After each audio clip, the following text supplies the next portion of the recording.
بعد الصلاة انتہائی واجب الاحترام حاضرین و سامعین کی احتشام، اللہ رب العزت کا ایک بار پھر ہم لاحق شکر ادا کرتے ہیں کہ آج کے اس مبارک دن کی مبارک گھڑیوں میں اس نے ہمیں اپنے گھر میں حاضری کی توفیق عطا فرمائی ہے۔ دعا ہے کہ اللہ رب کائنات آج کے دن نازل ہونے والی رحمتیں اور برکتیں ہمیں سمیٹنے کی توفیق عطا فرمائے اور ہمیں حق بیان کر کے اس پر عمل پیرا ہونے کی توفیق عطا فرمائے۔ حضرات وقار، آج کے اس پرفتن دور کے اندر انسان جن کوتاہیوں کا مرتکب ہو رہا ہے ان میں ایک ادب کا فقدان بھی ہے، یعنی ادب نہ کرنا، ادب نہ ہونا، یہ ایک بہت بڑا المیہ ہے امت مسلمہ کے لیے خاص کر۔ اگر بات کی جائے کچھ عرصہ پہلے کی، چند برس پہلے کی، زیادہ دور کی بات نہیں، چند برس پہلے کی بات اگر کی جائے تو معاشرے میں ادب و احترام کی وہ فضا پائی جاتی تھی کہ جس کی وجہ سے محبت، الفت اور یگانت، اتحاد ملت کی اعلیٰ مثالیں پائی جاتی تھی اس ادب و احترام کی وجہ سے۔ اور پھر وہ معاشرہ ترقی پذیر تھا اور ہر طرف خیر و برکت تھی، لیکن جب سے ادب و احترام میں کمی واقع ہوئی ہے، جب سے اس معاشرے میں ادب کا فقدان پایا جانے لگا ہے، تب سے ہم ذلت اور رسوائی کا شکار ہو رہے ہیں۔ کیوں؟ اس لیے کہ ادب سب کچھ ہے، ادب ہی کے ذریعے بندہ سب کچھ حاصل کر سکتا ہے، اور اگر ادب نہ ہو، بے ادبی ہو، تو بے ادبی میں بندہ سب کچھ گنوا دیتا ہے۔ اسی لیے کسی شاعر نے کہا تھا کہ خاموش بھری محفل میں چلانا اچھا نہیں، خاموش بھری محفل میں چلانا اچھا نہیں، ادب پہلا کرینا ہے، محبت ہی کرینا۔ میں نے جو کلمات طیبات تلاوت کرنے کا شرف حاصل کیا ہے، ان میں اللہ رب العزت نے ایمان والوں کو حکم فرمایا کہ اے ایمان والوں، تم اللہ کی اطاعت کرو، اللہ کے رسول کی اطاعت کرو، اور اپنے حکمران، اپنے امیر کی، اپنے لیڈر کی، اپنے سربراہ کی تو اطاعت کرو۔ اب سربراہ سے مراد آپ کے ملک کا حکمران بھی ہو سکتا ہے، اس سربراہ سے مراد آپ کے گھر کا سربراہ بھی ہو سکتا ہے، اس سربراہ اور امیر سے مراد آپ کی مسجد کا امام اور خطیب بھی ہو سکتا ہے، آپ کی مسجد کی کمیٹی کا صدر بھی ہو سکتا ہے، آپ جس انسٹیٹیوٹ میں کام کرتے ہیں اس انسٹیٹیوٹ کا جو انچارج ہے وہ بھی آپ کا امیر ہے۔ اللہ نے اولی الامر کہہ کر ہر ایک کی اطاعت کرنے کا حکم دیا ہے۔ اور آج اگر دیکھا جائے تو ہم میں سب سے بڑی جو کمی واقع ہو رہی ہے اور جس چیز کا ہم زیادہ شکار ہیں وہ یہ ہے کہ ہم اپنے امیر کی، اپنے سربراہ کی اطاعت نہیں کرتے ہیں۔ اپنا جو رہنما اور لیڈر ہوتا ہے ہمارا، ہم اس کی اطاعت نہیں کرتے، اس کا کہا نہیں مانتے، ہو اپنی منمانی کرتے ہیں۔ ہم اپنے ادارے میں، جس ادارے میں ہم کام کرتے ہیں، جہاں سے ہم اپنا رزق اور روٹی کما رہے ہوتے ہیں، اس ادارے کا جو ہمارا سربراہ ہوتا ہے، اگر ہمیں کسی کام کا کہتا ہے تو ہم اس کو فالو نہیں کرتے، ہم اس کی فرما برداری نہیں کرتے، اور یہی وجہ ہے کہ ہم اپنی ڈیوٹیوں میں کوتاہی کرتے ہیں، اور جب ڈیوٹیوں کے اندر کوتاہی آتی ہے اور بے ادبی واقع ہوتی ہے تو پھر رزق میں برکت نہیں رہتی۔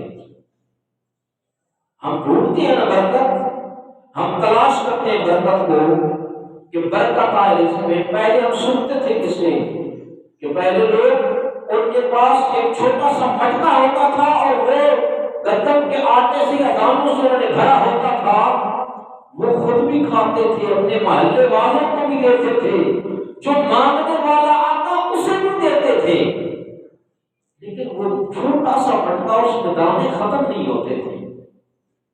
وجہ کیا تھی؟ ان کے اندر خلوص تھا، ان کے اندر اطاعت اور فرما برداری تھی، ان کے اندر بے ادبی نہیں تھی، وہ ادب کرنے والے تھے۔ آج ہمارے گوداموں کے گودام بھرے ہوئے ہوں گے، اسٹاک موجود ہوگے، لیکن برکت نام کوئی چیز نہیں ہوگی۔ وجہ یہ ہے کہ ہم نے بے ادبی کو اپنا لیا، ہم نے بے رخی کو اپنا لیا، ہم نے غیروں کے ساتھ تعلق کو جوڑنا چاہا نہ شائستہ طریقے سے، اور اپنوں کو ہم نے روکنا شروع کر دیا۔ حالانکہ اسلام، حضور کا فرمان ہے الاسلام کلہ ادب، اسلام سارے کا سارا ادب ہے، اسلام میں بے ادبی کی گنجائش ہی نہیں ہے۔ ان آیات کے شان نزول کرنے ہیں، آپ کو سناؤں تفسیرات احمدیہ کے اندر یہ جو آیت میں نے پڑھی ہے، اس کا شان نزول وہ لکھتے ہیں کہ نبی کریم صلی اللہ علیہ وآلہ وسلم نے ایک لشکر بھیجا جہاد کے لیے۔ اب اس واقعے کو ذرا غور سے سنیے گا، آپ کو سمجھ لگے گی کہ ادب کیا ہوتا ہے، اور صرف ہم یہی سمجھتے ہیں نا کہ جس کے پاس کرسی ہو اس کا ادب لازم ہے، نہیں سمجھتے ہیں نا۔ جو ایم ایل اے بن جائے، پی اے بن جائے، یا ایس ایچ او ہو، یا کوئی بڑا افسر ہو، تو اس کا ادب تو کرے، لیکن عام بندے کو ہم خاطر میں نہیں ڈالتے، یہی بات ہے نا۔ اب ان آیات، اس آیت کا شان نزول آپ سنیں اور پھر آپ کو سمجھ لگے گی کہ ادب ہوتا کیا ہے۔ نبی کریم صلی اللہ علیہ وسلم نے ایک لشکر بھیجا جہاد کے لیے، اور اس لشکر کے سپہ سالار اور امیر کون تھے پتہ ہے؟ اللہ کی تلوار، سیف اللہ، جنہیں اللہ نے لقب عطا فرمایا، حضرت خالد بن ولید رضی اللہ تعالیٰ، بولے رضی اللہ تعالیٰ عنہ۔ جناب سیدنا حضرت خالد بن ولید رضی اللہ تعالیٰ عنہ کو کریم آقا صلی اللہ علیہ وآلہ وسلم نے اس لشکر کا امیر اور سپہ سالار مقرر فرمایا، اور اس لشکر کے اندر جہاں دیگر صحابہ کرام موجود تھے، دیگر سپاہی موجود تھے، ان میں ایک غلام حشام بن مغیرہ کا غلام جس کا نام حضرت عمار بن یاسر رضی اللہ تعالی عنہ ہے، وہ بھی سپاہی ہیں۔ ادھر حضرت خالد بن ولید لشکر کے امیر ہیں، سپہ سالار ہیں، ادھر باقی سپاہیوں میں جناب حضرت عمار بن یاسر رضی اللہ تعالی عنہ ایک سپاہی ہیں، حالانکہ آپ غلام تھے۔ یہ لشکر جب جہاد کے لیے کفار کے ساتھ نبرد آزما ہونے کے لیے کفار کے شہر کے پاس پہنچا، کفار کو پتا چلا خالد بن ولید رضی اللہ تعالیٰ عنہ ہمارے ساتھ جہاد کرنے آ رہے ہیں، وہ جناب سیدنا خالد بن ولید رضی اللہ تعالیٰ عنہ کا نام سن کر وہاں سے بھاگ نکلے، مقابلہ کرنے کے لیے تیار نہیں ہوئے، بلکہ اپنا شہر اور اپنا علاقہ چھوڑ کر بھاگ گئے۔ لیکن ایک بندہ جس کو بھاگنے کا موقع نہیں ملا، ایک کافر جو بھاگ نہیں سکا، وہ چھپتے چھپاتے رات کے وقت حضرت عمار بن یاسر رضی اللہ تعالیٰ عنہ کے خیمے میں آیا کر اس نے عرض کی، اے عمار میں اکیلا رہ گیا ہوں، میرے سارے ساتھی بھاگ گئے، سب نے اپنی جان بچا لی۔ اے عمار بن یاسر، اگر خالد بن ولید رضی اللہ تعالیٰ عنہ کو پتہ چل گیا میں یہاں پہ موجود ہوں، یا وہ مجھے قتل کر دیں گے یا وہ مجھے گرفتار کر لیں گے۔ اے عمار بن یاسر مجھے امن دیجئے، میں آپ کے امن میں آنا چاہتا ہوں۔ حضرت عمار بن یاسر رضی اللہ تعالیٰ عنہ نے ان کو امان دے دی۔ رات گزری، جب صبح کا وقت آیا حضرت خالد بن ولید رضی اللہ تعالیٰ عنہ نے دیکھا یہ کافر یہاں پہ گھوم رہا ہے۔ آپ نے فوراً حکم دیا اس کو گرفتار کیا جائے۔ اس قیدی کو اس کو سے قیدی بنایا گیا، اس کا جتنا مال تھا اس کو مال غنیمت میں بھیج دیا گیا۔ حضرت عمار بن یاسر رضی اللہ تعالیٰ عنہ حاضر ہوئے، عرض کرنے لگے امیر المومنین آپ ہمارے لشکر کے امیر ہیں۔ اے خالد بن ولید رضی اللہ تعالیٰ عنہ، اس بندے نے رات کے وقت مجھ سے امان چاہے تھے، میں نے اس کو امان دے تھے۔ حضرت خالد بن ولید کو غصہ آیا، فرمایا تو کیسے امان دے سکتا ہے؟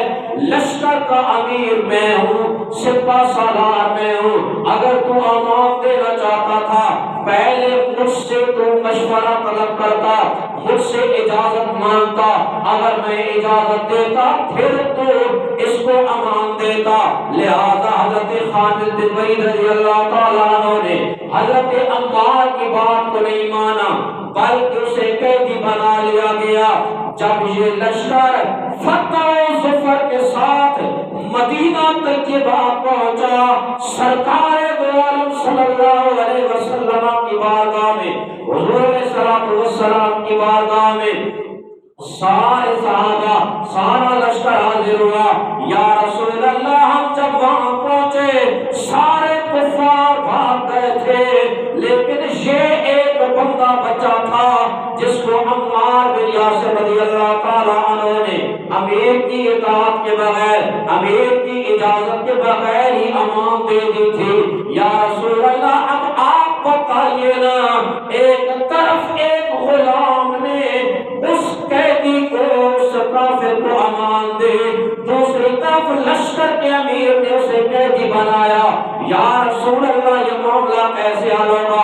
کریم آقا صلی اللہ علیہ وسلم نے ارشاد فرمایا میں جناب عمار بن یاسر کی امان کو برقرار رکھتا ہوں اور میں حکم دیتا ہوں اس قیدی کو رہا کر دیا جائے۔ پھر آپ نے ارشاد فرمایا لیکن سنو سنو، آج یہ بات یہاں پہ ہو گئی، میں نے اس قیدی کو رہا کر دیا، لیکن آئندہ کے لیے احتیاط کیجیے گا، جب بھی کوئی امیر کسی لشکر کے ساتھ جائے کسی کو امان دے گی اور پہلے امیر کی اجازت ضروری ہوگی۔ معاملہ یہاں تک ہوا، جناب عمار بن یاسر کی امان کو برقرار رکھا گیا۔ وہ قیدی جب رہا ہوا، حضرت عمار بن یاسر رضی اللہ تعالیٰ عنہ سے نادانستہ طور پر منہ سے کوئی ایسی بات نکلی جو حضرت خالد بن ولید رضی اللہ تعالیٰ عنہ کو ناگوار گزری۔ حضرت خالد بن ولید رضی اللہ تعالیٰ عنہ غصے میں آ گئے، جلال میں آ گئے، لیکن آپ نے جملہ کیا فرمایا؟ آپ نے کہا اگر اس مجلس کا احترام نہ ہوتا جس مجلس میں نبی کریم صلی اللہ علیہ وسلم موجود ہے، میں اس غلام کو ضرور جواب دیتا۔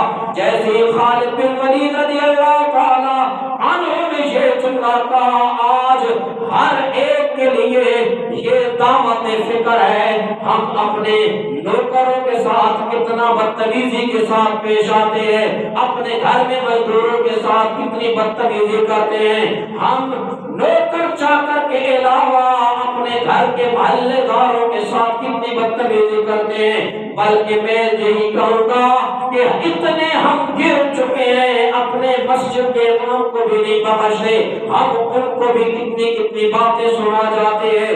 جب خالد بن ولید رضی اللہ تعالی عنہ نے یہ فرمایا میں اس غلام کو ضرور جواب دیتا، نبی کریم صلی اللہ علیہ وسلم کو جلال آیا، آپ نے فرمایا اے خالد تو عمار کے بارے میں بات کر رہا ہے، قسم بخدا سن، مصطفیٰ کریم اپنے لبوں سے جملے نکال رہے ہیں۔ میرے کریم نے فرمایا اے خالد عمار کی رضا میں رب راضی ہے، عمار کی ناراضگی میں رب ناراض ہوتا ہے۔ اگرچہ آپ کی نظر میں یہ غلام ہوگا، لیکن سنو اس غلام کی کچھ عزت ہے، کچھ ادب ہے، کچھ احترام ہے۔ اے خالد، یہ اللہ یہ اگرچہ یہاں پہ غلامی کی زندگی بسر کر رہا ہے، لیکن ہے اسی طرح انسان جس طرح تو انسان۔ ہم تو بھول جاتے ہیں، تھوڑا سا اسٹیٹس آئے، تھوڑا سا اسٹیٹس ہمارے پاس آئے، ہم بھول جاتے ہیں کہ میں بھی انسان ہوں۔ ہم اپنے ماتحتوں کے ساتھ پتہ نہیں کیا کیا کر گزرتے ہیں، انہیں انسان ہی نہیں سمجھتے۔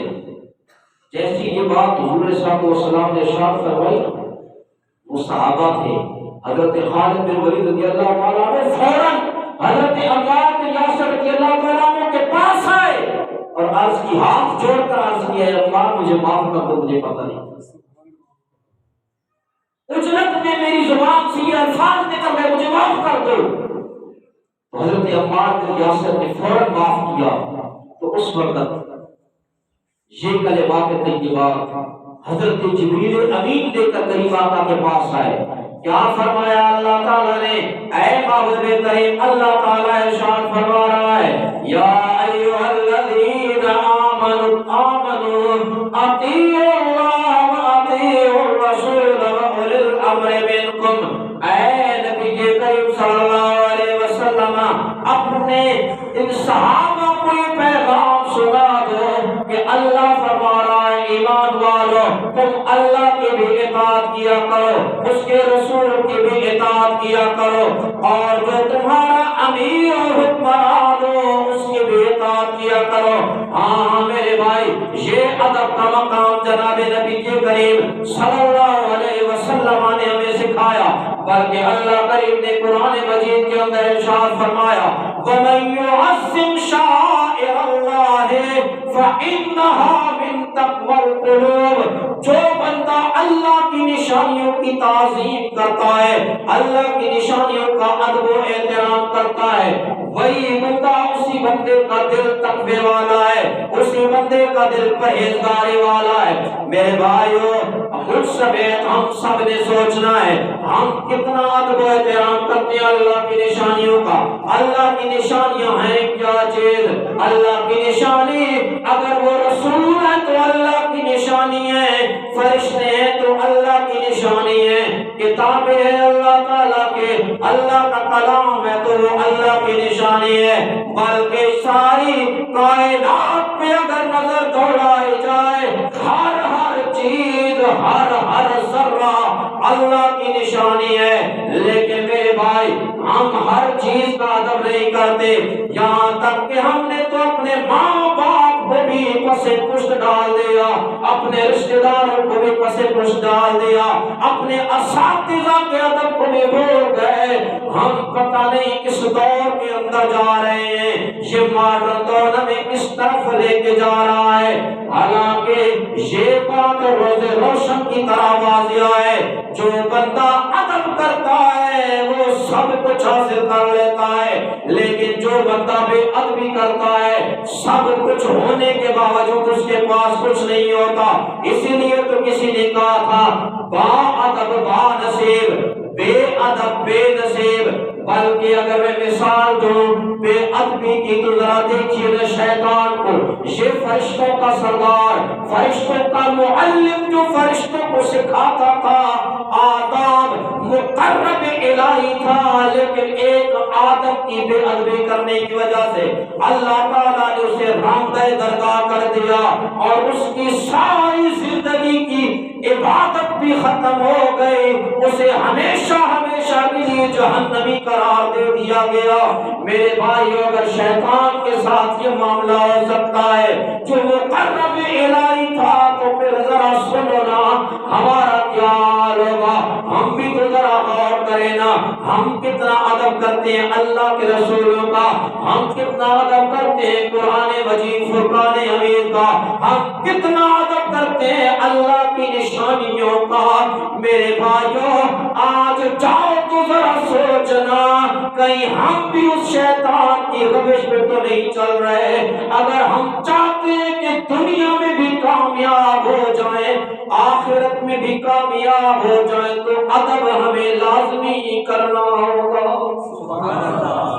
ادب لازمی پکڑنا ہوگا۔ کیوں؟ کہ ادب ہی تو ایسی چیز ہے جس کے ذریعے اللہ تعالیٰ بے ایمانوں کو ایمان عطا فرما دیتا ہے۔ حضرت موسیٰ علیہ السلام کا ادب کرنے کی وجہ سے وہ جو مقابلے کے لیے آئے تھے جادوگر، وہ جادوگر حضرت موسیٰ علیہ السلام کا مقابلہ کرنے آئے تھے، لیکن وہاں ادب کیا حضرت موسیٰ علیہ السلام کا۔ کیا ادب کیا؟ اے موسیٰ پہلے آپ پھینکیں، اتنا کہا تھا انہوں نے، پہلے آپ کریں، ہم آپ سے آگے کیسے بڑھ جائیں، یہ ادب کیا تھا انہوں نے۔ اور اس ادب کا بدلہ اللہ نے انہیں یہ دیا کہ انہیں ایمان کی دولت عطا فرمائی۔ کیا فرمایا؟ ایمان کی دولت عطا فرمائی۔ یہ ادب کا مقام ہے۔ ایک صحابی ہے بارگاہ رسالت میں، عرض کی یا رسول اللہ صلی اللہ علیہ وسلم ادب ہے کیا؟ ادب کیا ہے؟ میرے کریم آقا نے ارشاد فرمایا الاسلام کلہ ادب، اسلام سارے کا سارا ادب ہے۔ اسلام میں بے ادبی کی گنجائش تو پھر ذرا سوچیں نا، ہم اپنے آپ کو مسلمان بھی کہیں اور بے ادبی بھی ہو تو پھر ہمارے اسلام کو کوئی فائدہ ہے نہیں۔ حضور فرمائے الاسلام کلہ ادب، اسلام تو سارے کا سارا ادب ہے۔ حضرات صحابہ کرام کس طرح ادب کیا کرتے تھے پتہ ہے حضور کا؟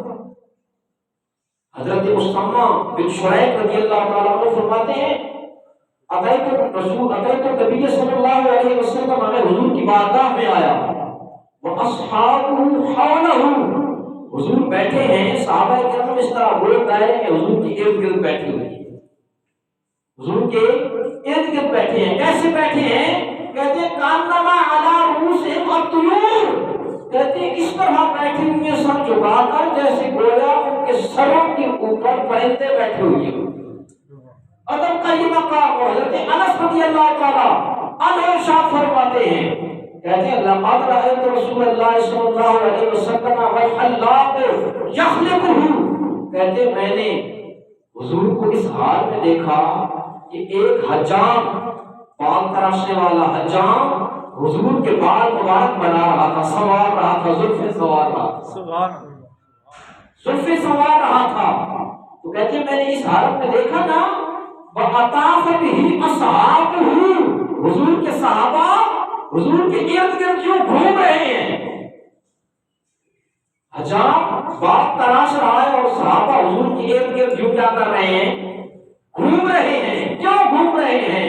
اس لیے کہ فَمَا يُرِيدُونَ أَن تَقَعَ شَعْرَكُمْ إِلَّا فِي يَدِ رَجُلٍ، وہ اس لیے گھوم رہے تھے، وہ چاہتے تھے کہیں حضور کا بال مبارک زمین پہ نہ گر جائے، وہ اپنے ہاتھ نیچے کر کے گھوم رہے تھے تاکہ بال گرے تو ہمارے ہاتھ پہ، سبحان اللہ،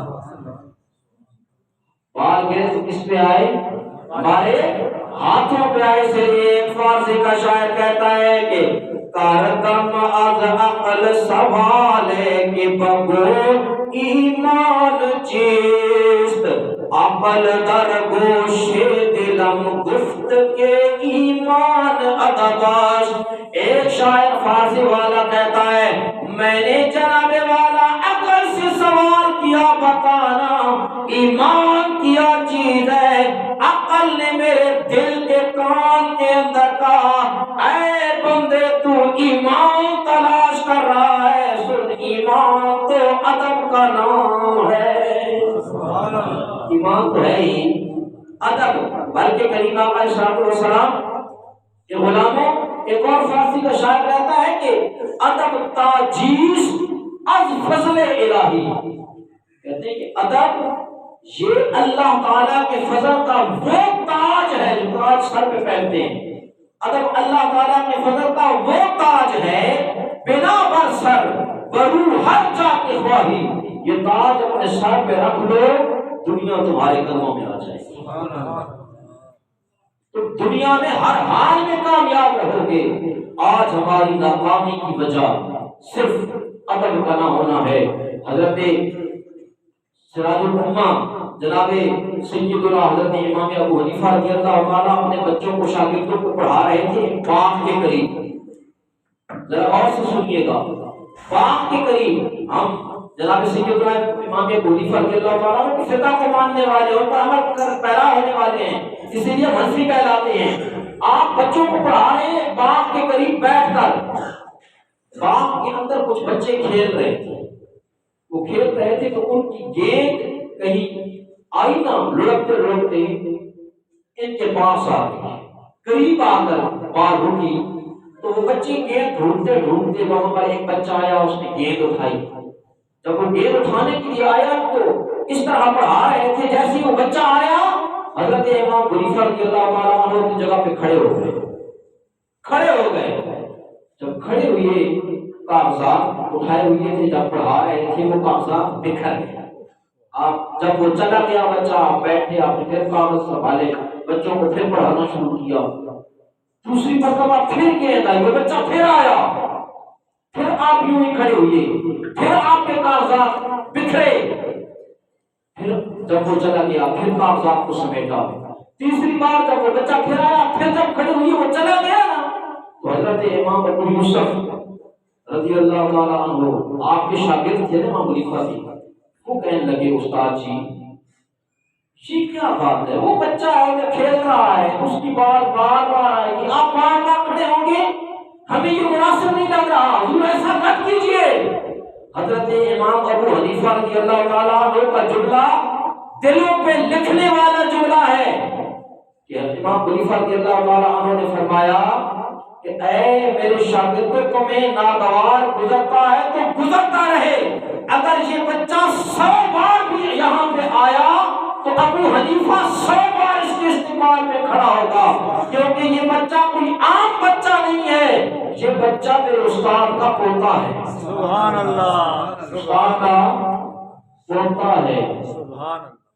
آج ہم کتنا ادب کرتے ہیں اپنے استادوں کا، وہ استادوں کے پوتوں کا عمل کرتے تھے، آج پوری دنیا حضرت امام ابو حنیفہ کی شریعت پہ عمل پیرا ہے، اور ہم انہیں کی شریعت پر عمل پیرا ہو کر انہیں کی فقہ کو مان کر استاد کا بھی ادب نہیں کرتے، اپنے ماں باپ کا بھی ادب نہیں کرتے۔